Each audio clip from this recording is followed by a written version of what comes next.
नमस्कार दर्शक बंधु आमी श्री प्रदीप। आज के आमी आपनादेर प्रैक्टिकल एक टोटका देखाते चलेछि जेसब बाच्चारा पढ़ाशोनाय अमनोयोगी अर्थात सठिक भावे पढ़ाशोना करछे ना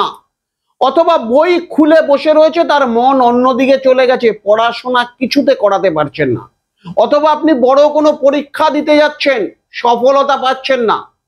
अथवा आपनार छेलेटी তোতলে কথা বলে অনেকে বলে হাকলা তুতলে কথা বলে এই যে সময় একটু আপনাকে জোগাড় করে নিতে হবে এই রকম পলাশ ফুল ভালো করে দেখুন এইটা হচ্ছে পলাশ ফুল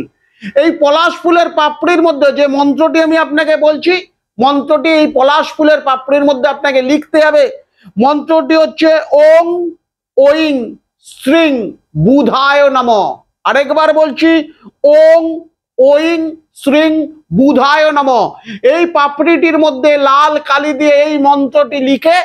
এই ফুলটা বাড়িতে যদি দেবী সরস্বতী থাকে তাহলে তার পায়ে অর্পণ করুন অথবা বাড়িতে যদি দেবী সরস্বতীর মূর্তি না থাকে কোনো জলাশয়ে এই ফুলটাকে নিক্ষেপ করুন। যদি এটা আপনি করতে পারেন আপনাকে যে সমস্যাগুলো বললাম এই সমস্যাগুলো থেকে অবশ্যই পজিটিভ রেজাল্ট পাবেন। দর্শক বন্ধু নমস্কার, সুস্থ থাকুন, ভালো থাকুন।